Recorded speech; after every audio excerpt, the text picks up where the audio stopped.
अस्सलाम वालेकुम दोस्तों, तुसी देख रहे हो अपना पंजाब टीवी ते मैं थोड़ा मेज़बान अफजाल अहमद। सब तो पहले अपने चैनल को करो सब्सक्राइब ते नाल ही लगी हुई घंटी दबाओ क्योंकि सारी लेटेस्ट और बेहतरीन वीडियो साढ़े दोस्तों तक पहुंचे सब तो पहले। लो जी दोस्तों, अज अपना पंजाब टीवी ते एक बैड सेल की है। साढ़े बहुत ही अच्छे सबसक्राइबर ने फैसल पीटी साहब दीना तो उन्होंने जनाब वैड साढ़े तो खरीदी है। वैड की लदाई करान लगे हैं। अल्लाह ताला उन्होंने सेवा च करे कि अल्लाह ताला इन्हू खैरी सलामती पहुँचावे। दिखाओ जी कैमरा मैन वैड दिखा दो तसल्ली नाल।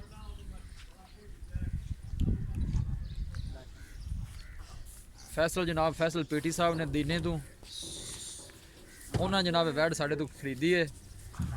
वैड की लदाई जनाब करान लगे हैं। अल्लाह ताला इन्हू खैरी सलामती पहुँचावे। साढ़े बहुत ही अच्छे सबसक्राइबर ने भाई फैसल पीटी साहब जनाब।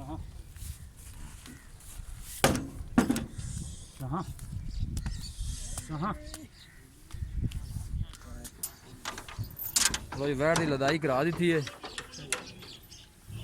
दीने जनाब जा रही है।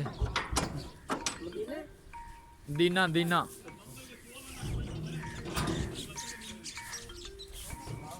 चाचा नवाब ने पुरानी मुस्ती लहब लहब लहब के लाओ लाओ लाओ जी लाओ जी लाओ। हां छोड़ निकला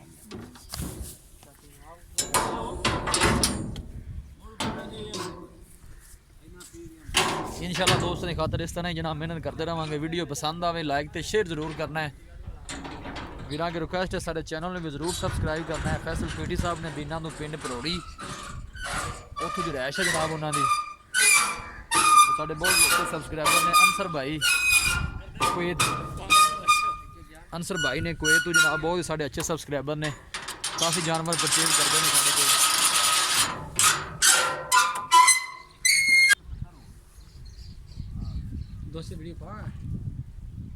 लो जी अंसर भाई देख लो जनाब तरपाल उत्ते पवा दी है।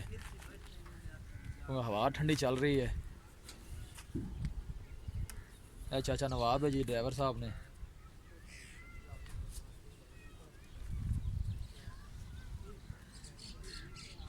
तेती 48 गड्डी का नंबर है। साढ़े बहुत ही अच्छे सबसक्राइबर ने अंसर भाई कुवैत तो जनाब। बंद हो जी तसली ना। वीडियो पसंद आवे लाइक तो शेयर जरूर करना है। मिलांगे एक अच्छी और लाजवाब वीडियो के नाल। अपने मेज़बान अफजाल अहमद को इजाज़त। अल्लाह ने